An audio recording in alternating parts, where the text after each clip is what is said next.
là exceptionnellement parce que le fil est trop court. Le docteur Isabelle a accepté de participer à une expérience. Elle a demandé à quelques-uns de ses patients ayant des amalgames de venir à son cabinet. 6. C'est ça, Donc on en a 6. Ils ne sont pas très gros chez madame. Les patients s'appellent Philippe, Kevin, Romuald, Guillemette et Françoise. Et ils ont tous entre 4 et 14 amalgames en bouche. À l'aide d'un détecteur de vapeur de mercure, pour chacun d'entre eux, nous allons mesurer le taux de mercure qui émane de leurs amalgames. Les mesures commencent avec Philippe, 4 amalgames en bouche. La première mesure donne 7 microgrammes de mercure par mètre cube. Contrairement à ce que dit l'ordre des dentistes, les amalgames dégagent donc du mercure en continu dans la bouche des patients. Ça vous étonne ou pas? Ça, vous saviez ou... Non, je savais pas. Je savais pas d'ailleurs que j'avais autant de mercure dans la bouche. Du mercure en très grande quantité. En effet, le seuil maximal autorisé par les autorités sanitaires dans l'air ambiant est de 1 microgramme par mètre cube seulement. Avec Philippe, nous sommes donc à 7 fois la norme. Mais il y a plus grave. Nous demandons à Philippe de mâcher un chewing-gum.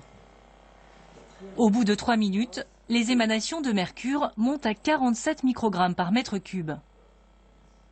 Lors de la mastication, les amalgames chauffent et dégagent des taux très inquiétants de mercure. Pour le docteur Isabelle, ces chiffres ne sont pas une surprise. Pourtant, le discours officiel se veut très rassurant. Le postulat classique, c'est les amalgames dentaires, une fois qu'ils sont en bouche, ils sont stables et ça ne bouge pas. Voilà. Donc, et là, on se rend compte avec ce type d'examen que c'est pas tout à fait vrai. Nous reproduisons l'expérience avec les patients suivants et les taux de mercure sont tout aussi inquiétants. Kevin mesure à vide 12 microgrammes par mètre cube. Après mastication, 80. Romuald mesure à vide 7 microgrammes. Après mastication, 67. Guillemette mesure à vide 8 microgrammes. Après mastication, 48. Et Françoise mesure à vide 60 microgrammes. Après mastication, 90. Même sans mastication, Françoise détient le record, 60 microgrammes de mercure par mètre cube.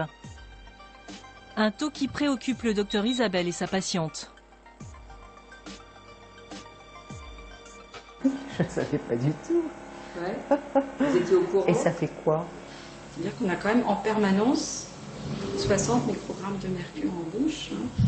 Et c'est beaucoup. C'est-à-dire qu'on l'ingurgite, qu'on l'avale, notre corps en est régulièrement pollué. C'est ce qu'on appelle la micro-intoxication. C'est des mini-doses, mais tous les jours. Non, ça je savais pas. Les amalgames sont posés tout près du cerveau. Le mercure va-t-il s'accumuler dans cet organe vital? Des scientifiques ont fait une découverte alarmante. En 2006, des autopsies ont été pratiquées sur des personnes porteuses de 3 amalgames, de 8 amalgames et de 12 amalgames. Voici les quantités de mercure retrouvées dans leur cerveau. 40 microgrammes par kilo, 180 microgrammes par kilo, 400 microgrammes par kilo. Conclusion, plus les personnes autopsiées ont d'amalgame en bouche, plus la quantité de mercure retrouvée dans leur cerveau est importante.